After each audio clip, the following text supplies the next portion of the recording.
Comment je suis rentrée dans l'église? Bon, déjà, j'ai reçu, je pense, au niveau de ma famille, sachant que j'avais que ma mère qui pratiquait. Et puis, c'est surtout, justement, quand j'ai été à la fois au lycée et puis étudiante, j'ai eu la chance de rencontrer une aumônerie qui était vivante. Et puis, des témoins, des personnes qui m'ont marquée. Et à partir de là, il y a eu tout un cheminement.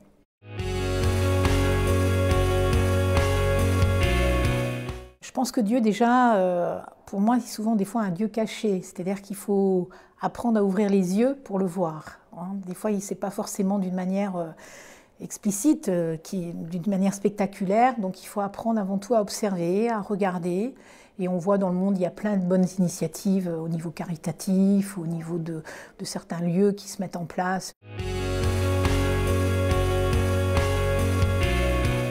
On n'est pas là pour faire des choses extraordinaires, c'est dans l'ordinaire qu'on peut toucher justement et peut-être faire les choses avec amour. Moi je garde toujours cette phrase de Sainte Thérèse, faire les petites choses. La sainteté ça ne consiste pas en de grandes choses mais faire des petites choses.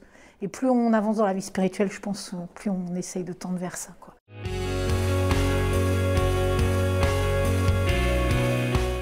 Elle m'engage déjà à être claire avec moi-même, d'être cohérente et claire avec moi-même. Et puis à prendre effectivement, je dirais, des fois des positions qui peuvent être contraires à la société.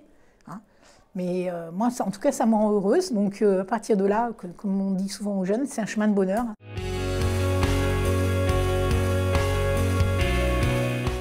À chaque fois dans les événements de la vie qu'on peut vivre, l'important c'est de ne pas perdre de vue le Christ.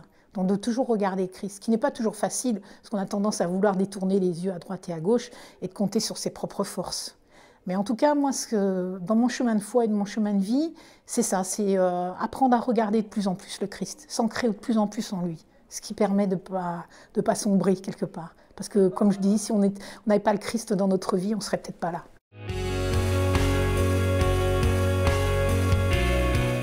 Je crois que c'est mon charisme, un peu la joie, parce que c'est vrai que souvent on me le dit, mais moi, ma joie, elle ne vient pas de moi, elle vient du Christ avant toute chose.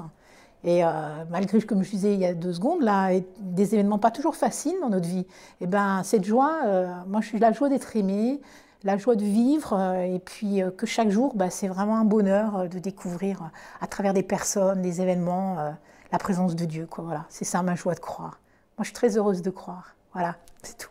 Et j'essaie de le transmettre, c'est tout.